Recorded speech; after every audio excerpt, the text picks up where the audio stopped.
सामने Scorpio classic S11 लग रही है कहीं कहीं से, ये बेस वेरिएंट है। ये अपना स्कॉर्पियो क्लासिक का बेस वेरिएंट है, देख सकते हो आप। इसकी हेडलाइट वगैरह चेंज नहीं करवाई और इसके अंदर जो मॉडिफिकेशन है वो पूरी S11 वाली हुई है। तो आज देखते हैं कि ये बेस वेरिएंट से टॉप वेरिएंट की मॉडिफिकेशन की क्या कॉस्टिंग आई है। इसके अलावा ये स्पेसिफिक वेरिएंट क्यों लिया, कितने की एक कार पड़ी है, माइलेज वगैरह, और यही मतलब स्पेसिफिक ये मॉडल लेके कहाँ से काम करवाया, ये सब आज अपन जानने वाले हैं इनके ओनर से। तो फ्रेम में आ जाओ एक बार। ये अपने भाई हर्ष जहांगीर भाई है अपने। तो कैसे हो भाई, कितने टाइम हो गया ये गाड़ी लिए हुए? ऑलमोस्ट 1 महीना हुआ है। हाँ, ऑलमोस्ट 1 महीना हो चुका है। सबसे पहले तो बधाई हो, आपने काफ़ी लोगों की ड्रीम कार को आज अपने गैराज में ऐड कर लिया है। कितने की पड़ी है गाड़ी? ये मेरे को ऑन रोड करते करते 14.5 की समथिंग पड़ी है। 14.5। अब जितने भी व्यूअर्स हैं उन्होंने ये सुना ये 14.5 की कैसे पड़ गई, उसका कारण है इसके सामने लगी हुई नंबर प्लेट। तो उसका रीज़न ये है 25 BH। ये नंबर लेने के कारण आप लोगों को पता है कि इन्होंने अपने पैसे बचा लिए। कितने रुपए बचे आपके नॉर्मल आदमी से? नॉर्मल से देखा जाए तो 2 लाख रुपए बच गए होंगे मेरे हिसाब से, 1.5-2 लाख रुपए।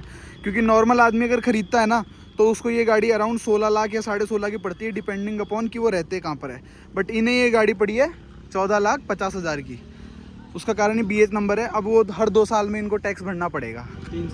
3 साल से भरना पड़ेगा। अच्छा, तो ये 3 साल से टैक्स भरेंगे, इसलिए इनका जो कॉस्टिंग आई है गाड़ी परचेज करने की वो इतनी आई है। बात करते हैं S वेरिएंट की। तो यही वेरिएंट क्यों चूज़ किया, S11 क्यों नहीं लिया?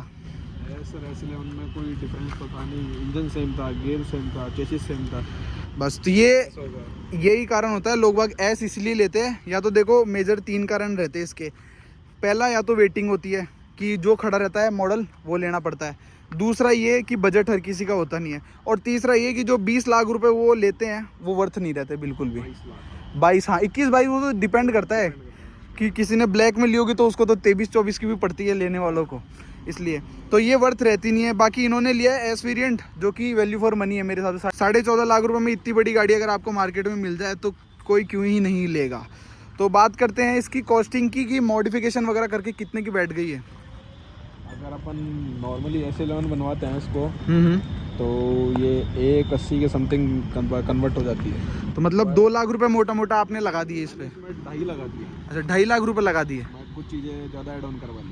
अच्छा, जैसे कि मैं देख रहा हूँ इन्होंने अलॉय जो है आफ्टर मार्केट वाले लिए, ओरिजिनल नहीं लिए है ना। और इसके अलावा गाड़ी के अंदर जो जैसे LED हेडलाइट्स है वो भी कंपनी वाली नहीं लगवाई है, बट इनके अंदर हाई वाली बीम लगा दी है। और नीचे आप ये देख रहे हो ये जो यहाँ पर LED की DRL आती है इसके अंदर, ये भी यहाँ पर नॉर्मल वाली लगवाई है। तो काफ़ी चीज़ें एक तरीके से ये है कि बेस वेरिएंट लेने के बाद में अपन अपने टेस्ट के हिसाब से मॉडिफाई करवा लेते हैं, तो ये बेनिफिट रहता है। बाकी यहाँ पर बेसिक चीज़ें सारी करवाई ली है, बम्पर गार्ड और ये जो क्रोम वगैरह है। आजकल तो मैं देखता हूँ 16-17 मॉडल पे लोग ग्रिल चेंज कर लेते हैं, नए मॉडल की फील लेते हैं। सही बात है कि नहीं? बाकी ये बताओ माइलेज कितना दे रही है अपनी स्कॉर्पियो? माइलेज का कोई आइडिया नहीं है अभी तो। कितनी क्या चला दी है गाड़ी? ये 2000 के समथिंग चल रही है। हाँ, 1 महीने में वैसे ही ज़्यादा रनिंग नहीं है फिर इसका मतलब, है ना। तो ये मेरे हिसाब से ज़्यादा चली नहीं है, 2000 कुछ किलोमीटर चली है गाड़ी। 2000 किलोमीटर चली है और इंटीरियर बिल्कुल साफ़ सुथरा है क्योंकि 1 महीने में ज़्यादा रनिंग आई नहीं है। बाकी बेस वेरिएंट की ये होती है कि उसके अंदर मैनुअल इसी आपको देखने को मिल जाता है। इसके अलावा पूरा इंटीरियर भी इसके अंदर मैं देख रहा हूँ पूरा मॉडिफाई करवा दिया इंटीरियर भी, मीटर वीटर सब कुछ आपने जो है टॉप मॉडल का लगवा लिया इसके अंदर। और एक तो ये हाइड्रोलिक स्टीयरिंग व्हील। इससे पहले कौन सी गाड़ी चलाते थे? स्विफ्ट से सीधा स्कॉर्पियो, उसमें तो काफी फर्क हो गया, है ना। एक मार्केट में लेके निकलते हो तो अलग एक रोड प्रेजेंस मिल जाती है ना। बाकी ये स्टीयरिंग व्हील कंफर्टेबल हो गया हाइड्रोलिक, उसमें तो पावर आता है ना, क्योंकि नहीं इसमें भी पावर ही है। स्टीयरिंग व्हील तो हाइड्रोलिक आता है ना इसमें, हाँ है ना। थोड़ा टफ है थोड़ा घुमाना, बट वही बात है वो फॉर्च्यूनर वाली फील आ जाती है। बाकी इसके अलावा देखो पूरा इंटीरियर मेरे हिसाब से कुछ कमी छोड़ी नहीं है। इंटीरियर में कुछ बचा है? अब कुछ बचा ही नहीं होगा, छोड़ के कुछ भी नहीं है। AC वेंट, हाँ ये AC के जो कंट्रोल है इनको छोड़ के बाकी ये क्रोम वगैरह सब कुछ लगा लिया। मतलब इंटीरियर से कोई बोल ही नहीं सकता कि ये टॉप मॉडल नहीं है। सबको देख के ये लगेगा, देखो इन्होंने ये साइड की जितने भी ये पार्ट है वुडन फिनिश वाली ये सब कुछ लगवा लिया। स्टीयरिंग कंट्रोल, ये क्रूज कंट्रोल में देख पा रहा हूँ, तो बेस वेरिएंट में काम करता है या नहीं?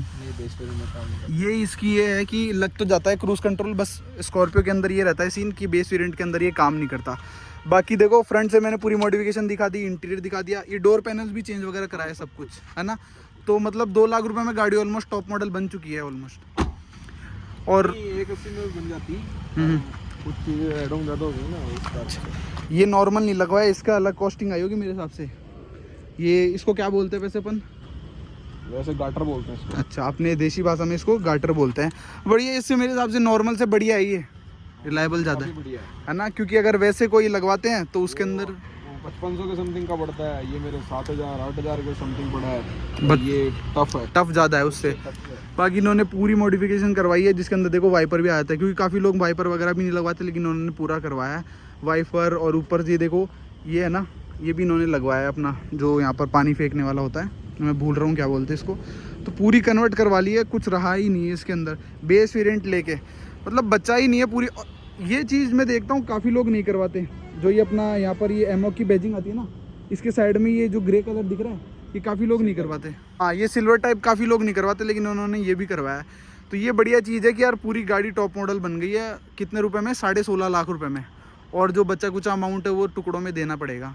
तो मतलब जो लोग बाग इसके ऑन रोड प्राइस दे के आते हैं ना, उतने में आपने इसको टॉप मॉडल में कन्वर्ट करवा लिया है ना। एक तरीके से यही चीज़ है, यही फ़ायदा रहता है बेस मॉडल लेने का। एक तो अपने टेस्ट के हिसाब से, अब गाड़ी की लुक कितनी अलग आ रही है इन अलॉय व्हील से, आप देख सकते हो। वाले लगवाने को कंपनी वाले, इनमें क्या दिक्कत आ रही है? ऐसी कोई रीज़न? दिक्कत तो कुछ ही नहीं है, बस इनमें थोड़ा कॉन्फिडेंस नहीं आ पाता वो। बस इनका ये हाई स्पीड पे ये चला नहीं पाता ज़्यादा। तो टॉप स्पीड चेक करिए अभी तक? हाँ, मैंने 160 है। वैसे तो पंजा भारी है आपका। 160 170 भगाई है इसको। 160 एक्सप्रेस वे पे? अच्छा, मॉडिफिकेशन करवा के दिल्ली से ही करवाया पूरा काम?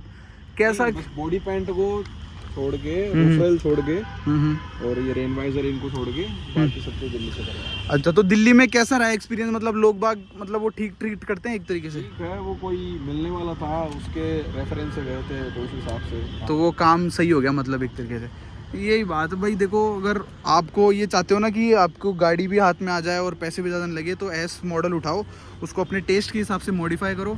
अब ये बोल रहे BS नंबर ले लिया, चलो इनके तो इसलिए सस्ती पड़ गई, वरना अगर आप 16 लाख की इसको एस भी लेते हो ना, तो मेरे हिसाब से ज़्यादा बेटर है। अगर कोई 16 लाख रुपए की एस मॉडल लेगा और उसको वो कन्वर्ट भी कराएगा, तो भी 18 की पड़ेगी उसकी, फिर भी 2 लाख 3 लाख 4 लाख बचेंगे लगेंगे उसके, है ना।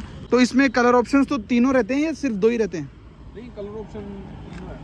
वैसे मार्केट में ब्लैक की ज़्यादा आजकल वो है, तो ब्लैक क्यों नहीं ली? ब्लैक घर वाले नहीं माने। अच्छा, घर वाले नहीं माने, हाँ, वरना ब्लैक की थी हैं। देखो लाइटिंग सेटअप से आप समझ पा रहे हो कि कितने ज़्यादा इसके अंदर जो है वो थ्रो बढ़िया आ रहा है। सामने देखोगे ना तो इतना उजाला तो कर ही दिया है। इसके अलावा अगर हाई बीम की बात करें तो हाई बीम देखना भी, इसकी हाई बीम भी ये लो बीम इसकी, और ये इसकी हाई बीम है। तो ये कितनी इसके अंदर वॉट डल रखी है अभी? एक बल्ब है 480 वाट। बेस वेरिएंट में वैसे प्रोजेक्टर नहीं आता, बट थ्रो ज़्यादा है वो इसलिए क्योंकि बल्ब अपन ने ज़्यादा वोट, उससे बेटर है ना। क्योंकि इसमें, क्योंकि आप देखोगे तो ये काफ़ी ज़्यादा बढ़िया एक रोशनी कर रही है। वैसे तो ज़रूरत नहीं है उसकी। तो ये 280 तो फॉग लैंप में हो गए दोनों के मिला के। एक का 280 वाट, एक 280 है और 280 वो, और फिर ऊपर के अलग है। एक सिंगल 480 वाट ऊपर वाला है। अच्छा, ये तो बहुत तगड़ा सेटअप डाल दिया। बाकी DRL तो वो ये वाली इसलिए डलवाई होगी मेरे हिसाब से, क्योंकि उसमें इंडिकेटर नहीं आता कंपनी फिटेड वाली में, है ना।